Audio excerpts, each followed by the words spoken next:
And I don't do it for the glory. Yeah, I do this for my people and all the things for me as I want it. For the glory. Oh, it's made for me. Can't you see? It's my dream. Wow. Wow. What can I say? My guest for the next hour, and don't you forget her name, is Chevelle Hallback. She is the National Boxing Association World Welterweight Champion. Did you hear me? She is the National Boxing Association World Welterweight Champion boxer. And she will be my guest, Chevelle Hallback. She'll be talking, and we'll be talking about women in the brutal industry known as boxing and how she has been able to overcome her obstacles and be successful. And might I add, before going into this interview, that Chevelle is 53 years old. You young stallions need to hear that, because if you run into her in an alley, she gonna whip your butt. Oh yes, 53 years old. So without further ado, I'm gonna go on and get into this interview. I appreciate all of you all for listening in and being a part of The Power of Money, my baby, as I call this show, produced with the wonderful and caring and loving staff of DATV out of Dayton, Ohio. And just glad to be in the house. The weather here is atrocious. I truly mean atrocious. But I got here, so, because I wanted to make sure we got this interview in. So without further ado, here we go. Chevelle Hallback. Good morning. Good morning. Good morning. How are you? How are you? I'm wonderful, wonderful, wonderful, wonderful. I have so many questions I want to ask you, and I don't know where to begin. But let's begin with, tell us, your viewing audience, a little bit about yourself, who you are, and what made you go into boxing? I'm going to let you have the platform. Go for it. Yes, ma'am. Yes, ma'am. Thank you. My name is Chevelle Hallback, and I'm 52, but it's okay. I will be 53 this year, September the 3rd. That's right around the corner. Right around the corner. Yes, ma'am. Chevelle Hallback, fist of steel. Outside the ring, I'm very humble, very meek, very laid back, easygoing. I'm from itty bitty Plant City. It's Plant City, Florida, but I call it itty bitty because it's small. And for those that may be not familiar with Plant City, is where the Strawberry Festival was held.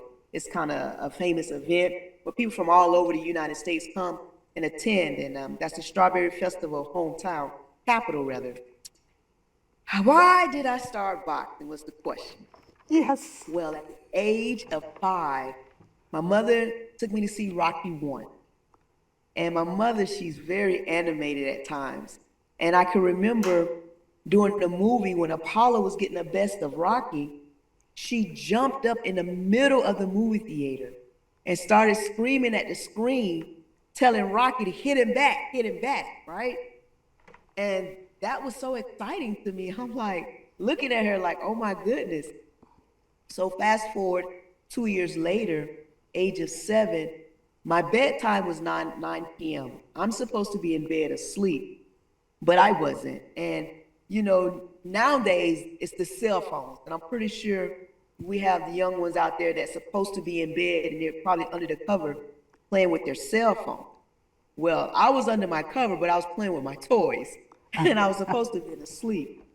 And all of a sudden I've heard my mother from her bedroom, she's screaming, hit him back, hit him back, hit him back. And that brought me back to when she did that at the movie theater. So I jumped out of bed and I went to my parents' the corner of their bedroom, and my mother and father there, and they're watching Muhammad Ali and Spinks, their second fight. Whoa. So I'm standing there, peeking around, and I'm looking and telling my aide on the floor was a big model TV. And so I'm watching, and Muhammad Ali, he's doing his thing. And I can remember bobbing and weaving as I'm standing there watching him fight against Spink.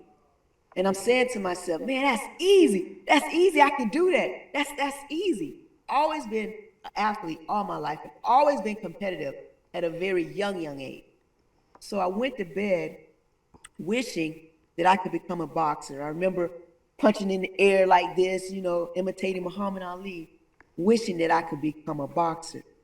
Well, of course, during that time, there was not anything like female boxing. There wasn't a such thing as female boxing. I mean, there was, but it was underground. It wasn't, it wasn't known. So years later, age, I think 24, 25, I'm at some friend's house and I'm watching a Mike Tyson fight. Well, before the Mike Tyson fight was the co-main event, and it was two women fighting. And when I saw that, I about lost my mind because I never thought about boxing again after that night when I said I wish that I can box, right? So when I saw the two females boxing, it brought back to my remembrance that, oh my God, I have arrived. And that was a Saturday. So that Monday, I was at the boxing gym, and the rest is history. So tell me, who did you spar against? Who was your trainer? Tell me all the details. I mean, Right. This is something you had declared to yourself as a child. I Yes, mean, ma'am. there's no question about it. You had made a Yes, ma'am. decision in your subconscious that this is what you were passionate about. This is what you wanted to be. This was your life as a child. Because I tell people all the time, don't kill the dreams of children, because Right. they can actually. So you went through watching the heavy dude. I mean, Mike Tyson is nobody's play at all. Right. And neither is Right, Muhammad. I mean, Muhammad Ali, may rest in peace. He was Yes. fierce. I mean, fierce. But as a female, how Yes, ma'am. how you saw these two women boxing? Were they doing a good job? Listen, it was a bloodbath. Oh They no! It was a bloodbath. Both of them was trying to beat each other brains out. Blood was flying everywhere. I mean, it was a bloodbath, and I about lost my mind. I don't know why. I can't explain it. I think just the boxing itself, I fell in love. I was like, I was just blown away to see two females in the ring, something that I've always wanted to do since I was a little girl. So when I went to the gym, the young man that was there, I walked in, and you have the heavy bag, and there was people there hitting the heavy bag. And then you have the double end. It's a small little ball that's between two ropes. And you have the double end, you have people hitting the double end. And then in the other corner, you had the speed bag. Speed bag is a little small ball. It's like a little ball, and it's on a wooden platform. And you're hitting it, and you're trying to hit it as fast as you can. And I'm looking around, and I'm like amazed about what I'm seeing. I'm like amazed that I'm there at that boxing gym. To the point where the trainer was like, can I help you? And the first time he said it, I didn't even hear him because I was so engulfed about what was going on around me. He said, excuse me, can I help you? And I was like, oh, yes, I'm sorry. I told him my name is Chevelle, and I want to become a boxer. So he looked at me strangely. He said, you want to become a what? And I'm like, I want to become a boxer. And so he was like, okay. And he told me what I needed to bring as far as gear and to come back the next day. So I went to Walmart, and I just got, what they had there. I didn't really know anything about what I really needed as far as the quality of the equipment, but he told me to get some gloves. He told me to get some hand wrap, and that's what I did. So I went back, and he put me on the heavy bag, and he said, okay, I'm going to teach you the 1-2, 1-2, 1-2, 1-2. I said, okay. So he said, do this, and I'm gonna come back, and check on you. I said, okay. I got on that bag and I gave that bag a 1-2 with all I had. 1-2, 1-2, 1-2, 1-2. And I mean, I practiced that 1-2 for about a good 2 weeks. Now, as I'm doing my 1-2 on the heavy bag, and he told me he was gonna come back around to check on me, I'm seeing him check on everyone else in the gym but me. Now, mind you, female boxing was fairly new, so I was the only female in the gym. And he would go around and he would give the instructions to the guys and what they needed to do or what they were doing wrong and, really paying attention to them. So I'm noticing this, and one day I stopped and I said, excuse me. I said, what else would you like for me to do? Is there more? And he was like, well, what else would you like to do? And I'm like, what do you mean? I want to box. I want to do what they're doing. And when I said do what they're doing, I pointed to two guys that was in the ring and they was sparring. And for the ones that don't know what sparring means, it's like fighting in the gym. It's practicing, but supposed to be practicing your skills and what you learn from the coach against each other. But 9 out of 10, it ends up the two individuals are fighting inside the ring. So I said, I want to do what they're doing. He said, do you think you're ready for that? I said, yes, I'm ready for that. Growing up, being the oldest out of 18 grands, I was the one 18 children. 18 grandchildren. Okay. I'm the oldest out of my mother. My mother has it's myself, my two brothers, and my sister. And I'm the oldest. My brother is 3 years apart, and my second brother, we're 5 years apart, and my sister, we're 25 years apart. Oh. That's another story in itself. Yes. But out of my cousins, I was always the defender. So if someone messed with my cousin, I came to defend them. So street fighting was nothing for me. But street fighting and boxing is two different things, and I learned that quickly. But I told him, yes, I can do that. That's easy. He said, okay. He said, well, I need you to go and get your headgear and a mouthpiece and come back tomorrow, and I'm going to let you spar. Got you. Went and got my equipment, came back the next day. He threw me in the ring with this guy named Frisco. I'll never forget it. Frisco dropped me 3 times. Whoa. The first time he went to my body, boom, and I went down. Now, by this time, everyone that was hitting the heavy bag and the speed bag and doing their thing, they're stopped. And now they're around the ring watching this sparring match.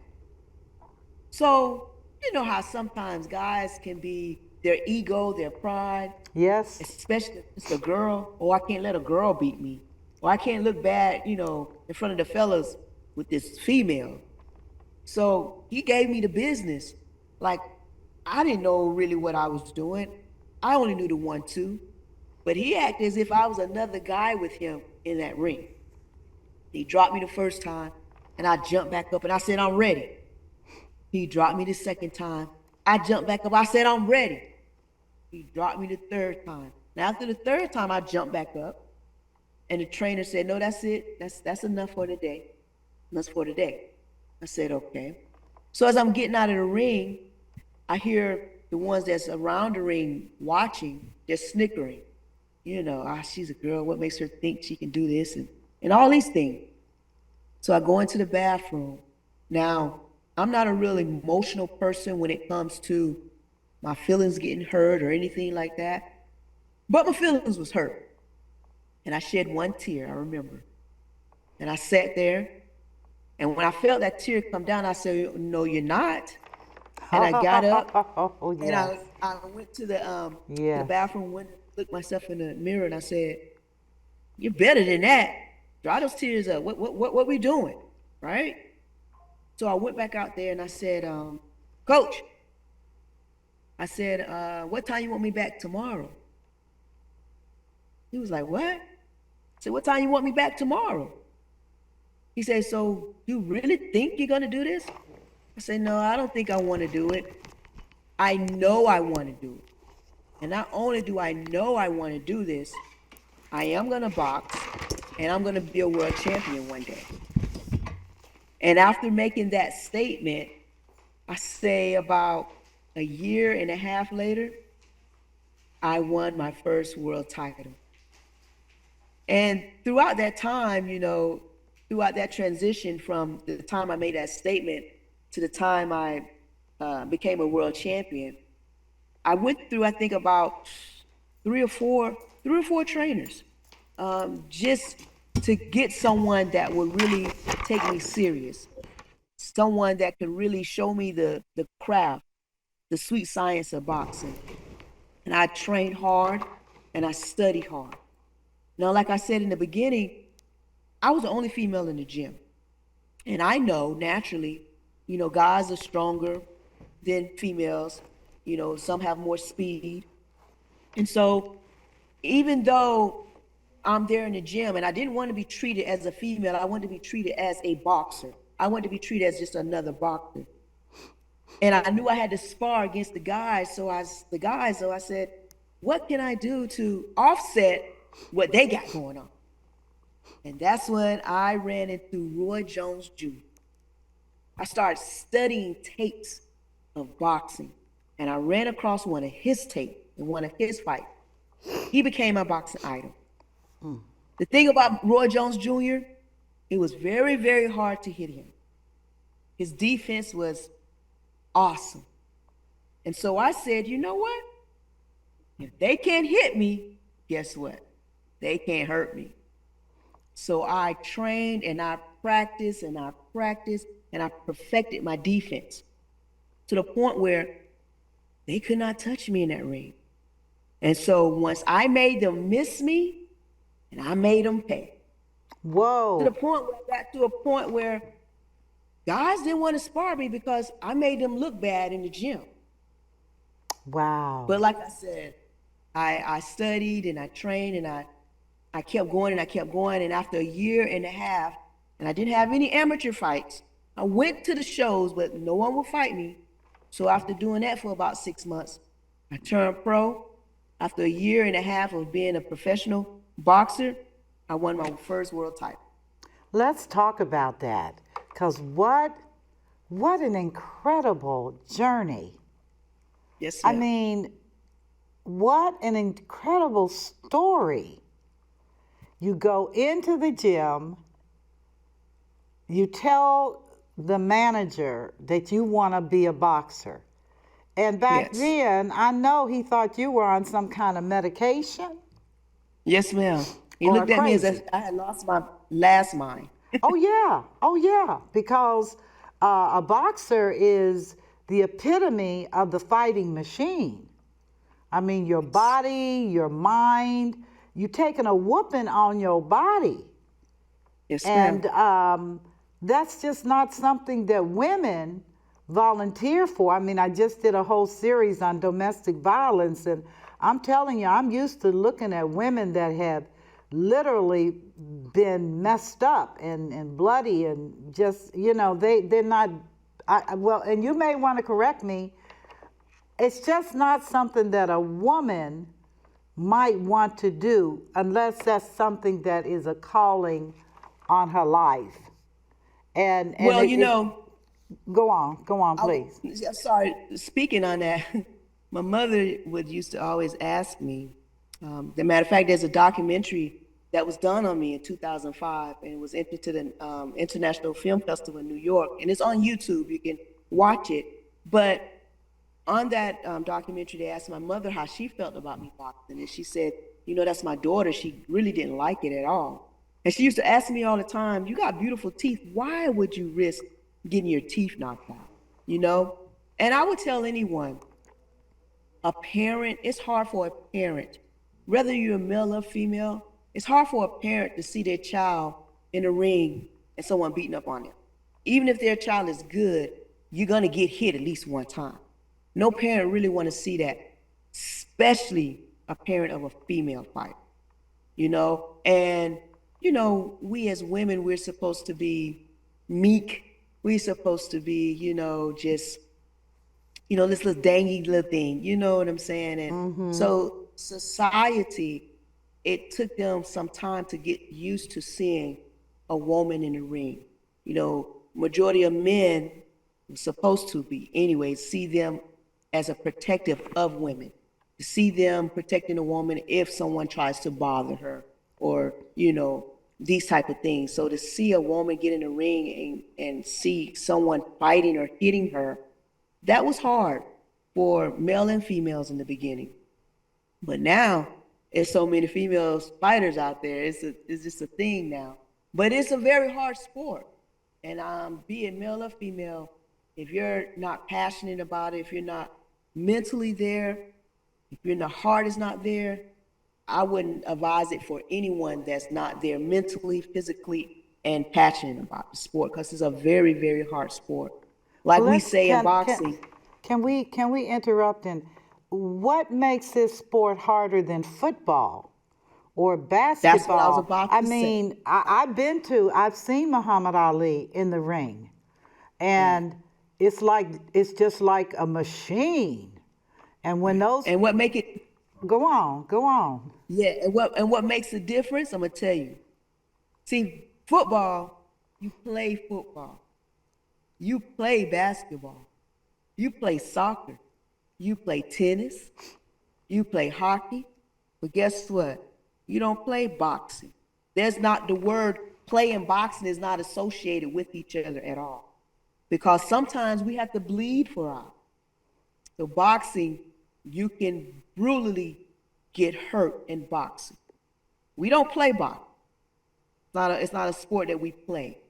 It's a hurting business, and that's what makes the difference.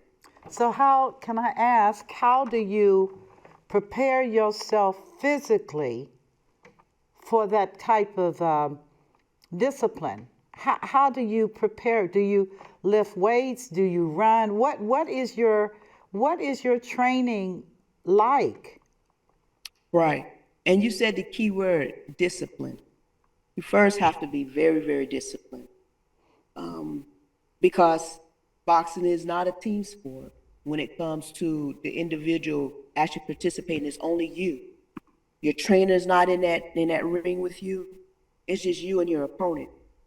So the way I train is I get up early in the morning and I run anywhere from 3 to 5 miles. I lift weights. I go to the gym, I jump rope. I hit the heavy bag. I hit the speed bag. I hit the double in. I'm with my coach and I'm hitting the mitts. Not only am I running 3 to 5 miles, but on certain days I run sprints where 100 meters I'm running as fast as I can and I'm jogging back. Fast as I can and I'm jogging back. That's my regimen. Sometimes I also would add swimming into that. And when I'm preparing for a fight, I train 5 days a week, sometimes 6. All depends on how my body is feeling. If my body is like really, really tired and I just need to rest, I might take a couple of days off.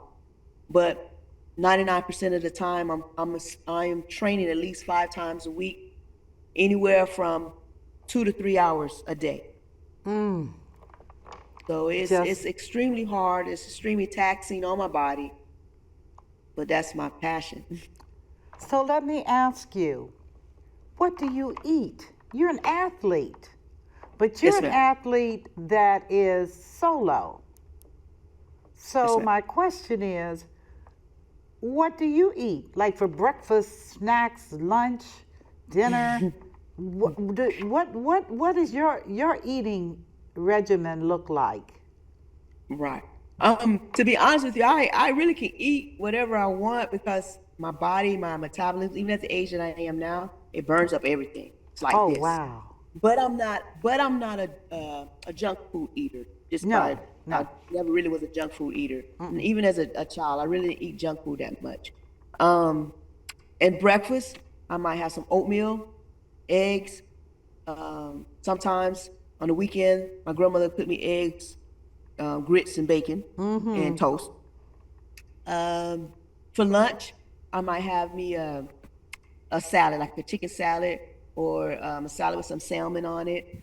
Then I might eat me some like a yogurt for like snack. Throughout the day, I love almonds or cashews. I would eat that just throughout the day.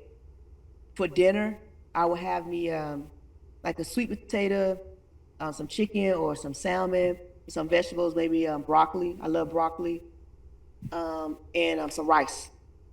And then I would drink a protein shake, like right after I want to go to the gym to lift weights. I'll drink a protein shake after that, and then have my dinner later. And then throughout the day, I'm drinking water. So that's pretty much my diet, especially when I'm getting ready for a fight. If I'm not getting ready for a fight, I might eat me some pizza every now and then. Um, as far as junk food is concerned, I love chocolate cake. I love chocolate cake. I As far do as candy, too. I I love chocolate. well, and as far as candy is concerned, I love chocolate, but it can't have like caramel and all that stuff. It's Oh either no, no, chocolate no. No, peanuts or chocolate. chocolate almonds. Yeah. Yes, yes, yes. It has to have some type of peanuts in it. Just chocolate by itself, unless it's chocolate cake, I don't too much care for. But chocolate peanut, like Mr. Good Bar, Oh that's my favorite. yes. It's funny you bring up Mr. Goodbar. I just got one and put it in my purse from the executive director here. He had a whole bowl full of them. I said, "Are those Mr. Goodbars?" That's my Yeah, favorite. I was like, okay, here we go down that road. I Right. just wondered because I know that chocolate has tremendous benefits. Dark chocolate, yes. Dark chocolate, not milky chocolate, but Yes, that's dark chocolate, interesting yes. to hear that, to hear your regimen, because I know that if you're training your body to take hits, because that's what you're doing, and that body has to be at peak performance, wouldn't you say? It really, really does. It does have to be in peak performance. Now, just a little bit correction. I train my body not so much to take hit, but I train my body in a way that if I do take a hit, that it won't affect me as much. I actually train to not get hit. Oh, wow. I train not to get hit. You see this face? I don't like to get hit. And No. my defense is strong, very strong. I train to hit and not get hit. So may I ask you, is that a specific technique? When you were talking about how you were watching one of the fighters, Jones, I believe, Roy Jones Jr. Yes, ma'am. Roy Jones Jr. I'm gonna have to check out his style. I did. Oh, you're gonna have to check out Roy Jones Jr. That's, oh my God, he is phenomenal. He has retired now. He's since retired, but back in his days, he was phenomenal. That is amazing. Yes, he's like one of the greatest. He's like one of the Really? greatest. Yes, ma'am, one of the greatest. Ah, that is. And Yeah. so you looked at his technique. Right. He was And one of the main fighters that I would study. And it's like my reflexes are very, very good. He has excellent reflex. So as a punch is coming, say for example, a punch is coming towards my face, right? right. Before that punch hit my face, I'm moving out the way. Oh, wow. And it's called slip. I'm slipping. Bobbing and weaving is like when a punch come and I go here, I go up under and I weave back out, bobbing and weaving. Got So as a it. punch come, I'm slipping, they So how miss. can, but the hand is moving so fast. Right. But you train your eye. Like me, my reflex, I really think it's a gift. I mean, my reflexes are like this. But you're training your eye to see that punch come. So by the time that punch come and actually contact, you want to move out of the way, either your head or your whole body. That is something. Now, Right. did your trainer teach you these things? Now, before I got a trainer to teach me how to perfect what I was already doing, Yes. that was all on my own, just by studying those films, studying those tapes. That was all me. But then I ran into a trainer. His name is Luis Avila. As a matter of fact, he's my trainer to this day, Luis Avila, and he showed me how to perfect what I was already doing. He showed me how to perfect what I was doing and Take it add to the on to next the level. arsenal. Yeah. So is he like a coach? He is. He once was a fighter. He never made it to the pros. He fought amateur, but he was very, very good. But yes, he is my trainer. He is a trainer. Yeah. Okay, so does he teach you how to avoid the hits, or when he looks at your fighting style, does he video it and then you look at it with him, that type of thing? Yeah. When we're getting ready for a fight, my training sections, like say for example, when I'm in the ring, just shadow boxing, that's me just, working on my technique, or if I'm hitting under the bag, or when I'm sparring, he takes my training. So he can so I can see the mistake that I'm making. Right. He can show me the mistakes that I'm making and how to correct them. So my question would be, one of the things I loved, absolutely loved about Muhammad Ali was his feet Yes, and ma'am. his feet, how he moved his feet, and they Yes, seem ma'am. to have a rhythm. Yes, It's ma'am. it's Boxing is a dance. Boxing is a dance, and footwork is very, very important. He's constantly telling me, okay, about my footwork. Okay, this, that. You need to be positioned here. Your foot needs to be here. You need to be this and that. Footwork is very important in boxing. And like I said, boxing is like a dance. You're dancing with your opponent. The dance. So footwork is very, very important because you want to be able to position yourself and get in that position quickly before your opponent can set up their punch to attack. You want to position yourself, do it quickly so you can attack first. And not only straightforward, but you want to be able to attack in all different angles. So footwork is very, very important.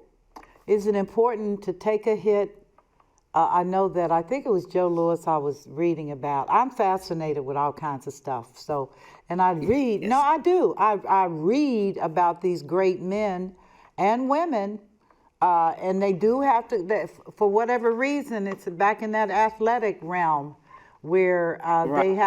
they have to be disciplined and focused and intentional, and Yes. to be successful. And a lot of them are all the above, but they still are not there. So, Yes. what do you think you did for you to be there? You know, the number one thing in my life is prayer and God. I believe in prayer. I believe that if I go to God and ask Him to give me direction, to send people in my life to show me the things that I need to learn, to give me more focus, I think that was a big thing. That is a big thing in my life, for I'm me glad to hear personally. you say that. For me personally. But outside of that, just training. Like you said earlier, the number one thing is discipline. You have to be disciplined. Some people say, well, I'm not motivated to do this. I'm not motivated to do that. Well, when your motivation is out the window, that's when your discipline kicks in. Ooh, Because if you're trying to do something and you want to be great at it, anything I do, I want to be great at it. You want to be great at it, or you want to be successful at it, it takes discipline. There's gonna be a lot of times we don't feel like doing this, so you don't feel like doing that.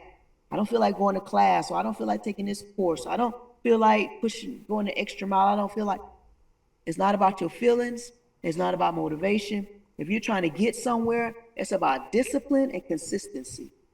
And that's what helped me in my growth in my career was prayer, faith, hard work, discipline, and consistency.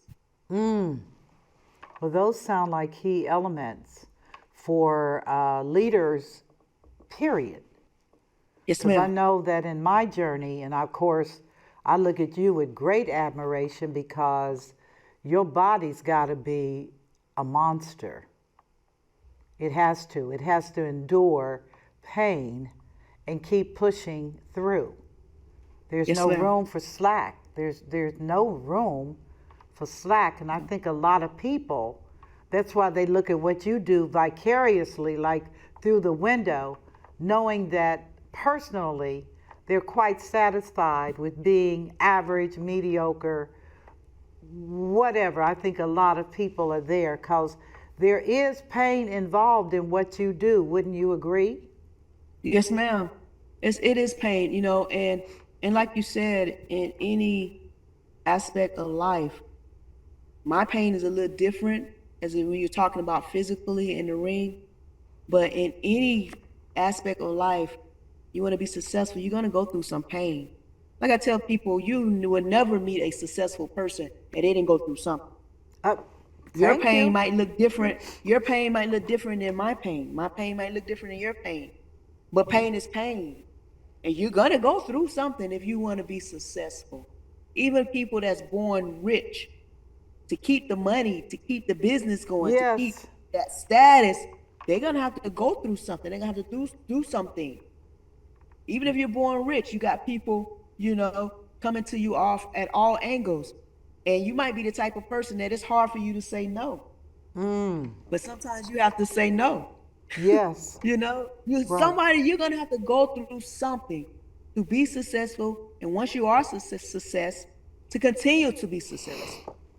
Mm-hmm. So you have to have that mindset, and also you have to have that passion. Like I said, it takes heart. You got to have heart to box, because if you get in that ring and you get hit one good time, Whew. if you're not that passionate about what you're going through, your body can be able to take it, but if you're not that passionate about what you're going to fold. I don't want to. It's not for me.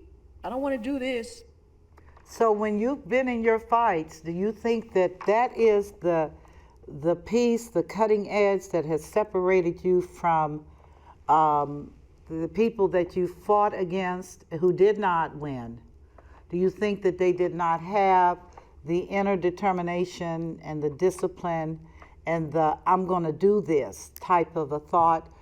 When you were in the ring, do you pick up that kind of energy? Can you You tell? know, I can't honestly speak on what someone else may be feeling or not feeling, but for me, when I'm in that ring, it's do or die for me. Ooh wee. It's do or die for me. It's do or die for me. I approach each and every fight as you're gonna have to kill me in here to beat me. I have that type of mentality. You're gonna have to kill me here to, like, for example, I don't care. I can get knocked down. Well, I haven't really been knocked out that many times in my boxing career. But I get knocked down, I'm gonna get right back up. And the only way you're gonna keep me down, you're gonna have to like knock me out cold. You're gonna have to kill me in here. That's the type of mindset that I have, and that's the type of determination that I have. No matter what you do to me, I'm gonna keep getting back up, and I'm gonna keep going forward, keep going forward, keep going forward. And even if I may lose that fight that day, then I go back to the drawing board and I say, what did I do wrong? And what do I need to do? Learn from my mistakes and come back even stronger and better. So let me ask you this. Um, as you have grown and with your title and um, the World Book is the Guinness, I want to be able to say it Guinness, right. The the Guinness Book of World Records. mm, my. Kick butt. I'm not kidding you. It's just empowering to see that. And I think that a lot of people like the imagery, but they don't understand the work. Right. Most Imagery definitely. is For fine, example, but it is the work. it's the work. It's the work. That's like any entertainer, be it a musician, be it a movie star, even politicians, even yourself. They can see, people can see you do what you do and admire what you do, but they don't know your story. They don't know the No, backstory. They don't know what you had to go through, endure to get to the position that you are now. Like a lot of movie stars. Even sometimes myself, I meet people and they wanna hang around me, they wanna be around me, and they wanna, and I don't want to use the word glorify me, but they're like celebrate me, you know, and they want, I wish I can be you. I wish I can. Be Really? careful what you wish for, because you see the glory. You don't see the pain and the hard work for me to get to where I am. Right. Not easy, you know, and Right. a lot of people is outside looking in saying, I wish I had that much money, or I wish I was in a position that they were in. I wish I could do what they do. And I wish, and I wish, I wish. Not saying that you can't, but at the same time, understand you're looking at the fruits from someone else's labor. You don't know what type of labor they had to go through to produce that fruit. Right. You're Even right. with, You're right. you know, You're right. even with fruit itself, look at it. They go through hot weather, they go through cold freeze, they go through animals trying to come and eat them, they go through the weed, you know, they go, in order for them to grow and flourish, look at everything that they had to go through. And And that's just like you human gotta beings. cut stuff, dead stuff off. Yes. Have And you you gotta had to pluck cut the people weed. off? Have you had to cut people off? I had, yes, ma'am. Yes, ma'am. You know, and my circle is so small. So small. Give you a little example. You know, I've had friends in the past. Hey, we're going out, we're doing this, we're doing that. You wanna come along, you wanna do this, you wanna, I can't, I gotta train, I gotta do this, I gotta do that. Same friends, I come to them and I say, hey, you don't have to do anything. Just come to the gym with me today. You don't have to Right. work out. You know what I'm saying? You don't have to just come and just hang out with me. You know, watch me, you know, as I train and, you know, and this and this and that. I want to do that. This. Okay, no problem. Fight time come. Can I get a ticket? Right. You got any tickets? Oh yeah, they such and such. They cost such and such. No, you ain't got a free ticket? Can't give me a patch? Right. Are you the same person that you couldn't come to the gym with me and just hang out with me? Are you the same person? Nah, I'm good. Oh, so now that you're this and you that, you think you all of that. You don't forgot about your friends, you forgot about this, you forgot about, cut off. Next. I'm the next lady.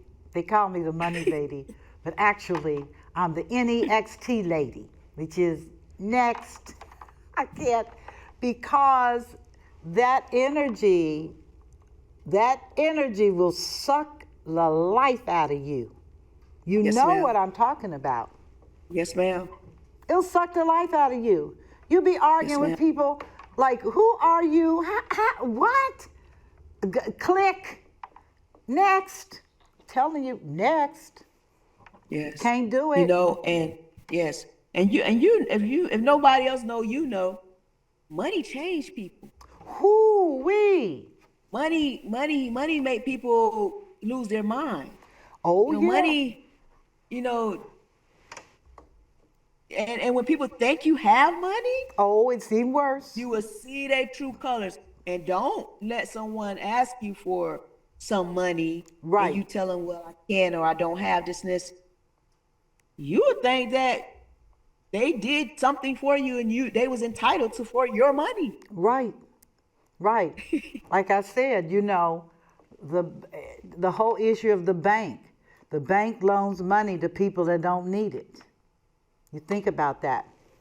The Yeah. bank loans Yeah. money to people that don't need it. And Right. they still have the same terms, which is, if you don't pay me my money, I'm going to take something.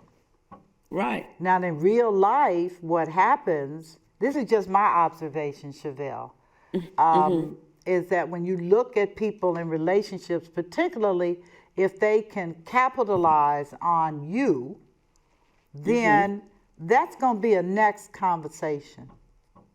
Right. You can play it, you can be nice, but the bottom line is their intentions are not honorable. And next, I mean, there's 8 billion humans out here on planet Earth, and you do not have time for small time people with Right. mediocre intents that want to serve you as the turkey on the dinner plate.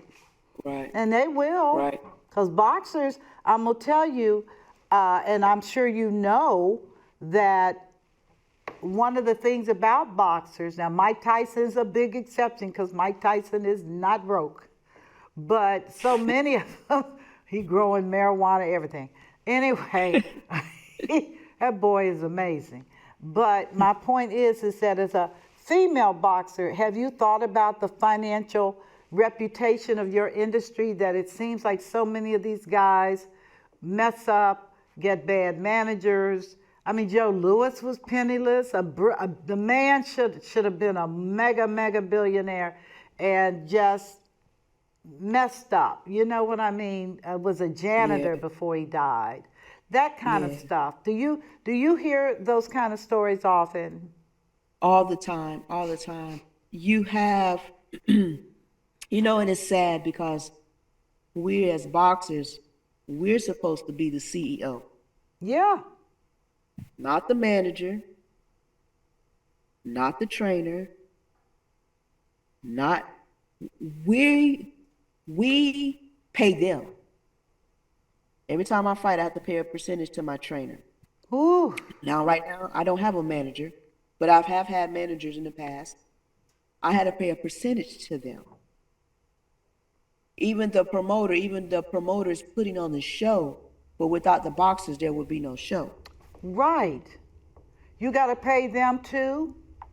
The promoter? No, no. What happens is, what I ran into recently, and it used to not be like this, is that they would give us some ticket, and we would have to go out and sell our own tickets. Oh, man. Yeah, it's and it used to didn't be like that. Promoter promotes to promote to the point where people want to come see your show. You don't have to Right. go out and solicit. You don't have to go out and solicit. The promoter gets everything from the door. Now, if you are the headliner and everybody is coming to see you, you can negotiate that you get a percentage from the door. From the door. Okay. Right. But promoters are getting paid 9 out of 10 through sponsorships, endorsements. Okay. A lot of their money coming from sponsorship. Okay. Big companies, because the big companies want people of that magnitude. They want their business out there. So that's Right. like advertising. They're paying for advertising, Right.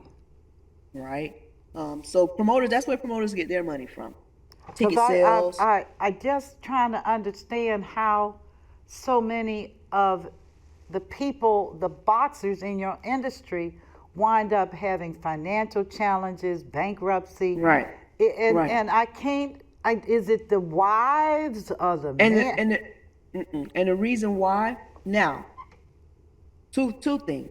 One, it could be the boxer. Three things. One could be just the boxers just don't know how to manage their money. Okay.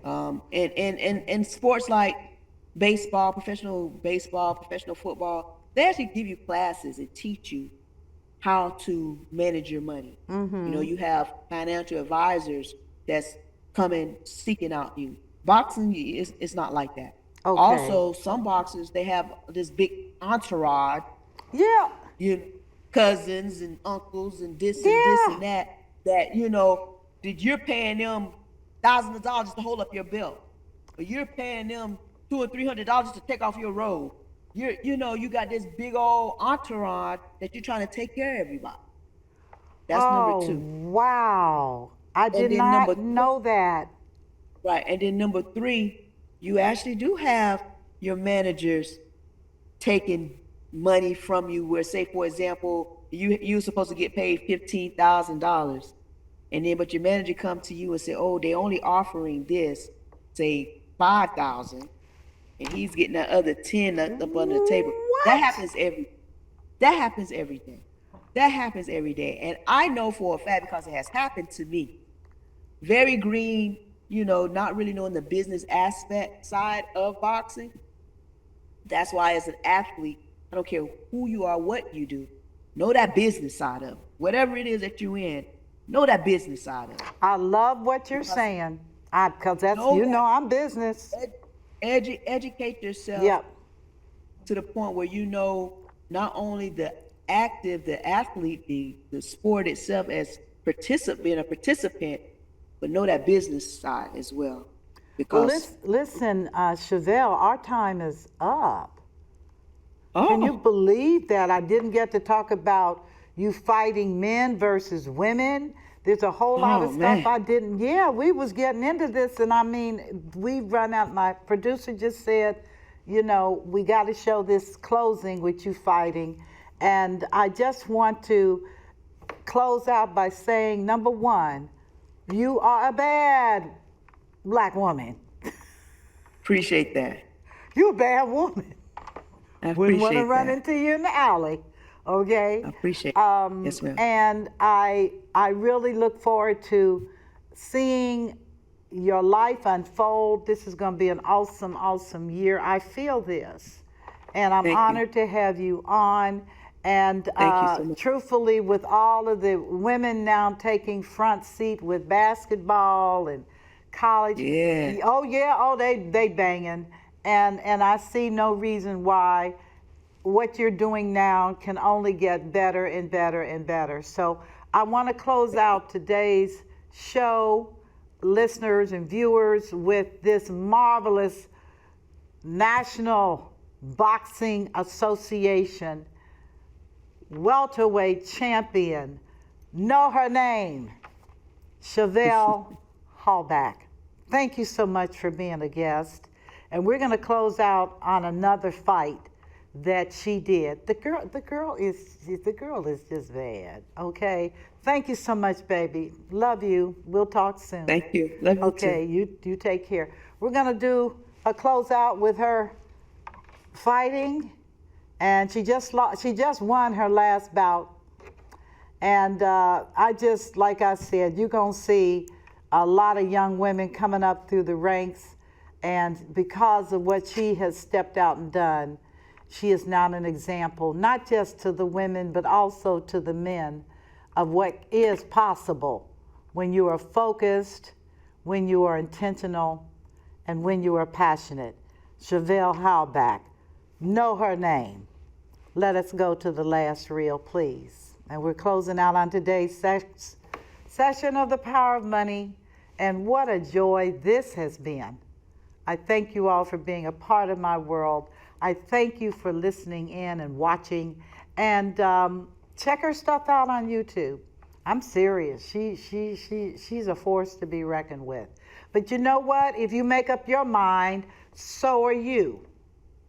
So are you. If you can push past the negative, the conversations, the distractions, and focus on what God has given you to do in your life before you leave here, you'll see a change. I bear witness.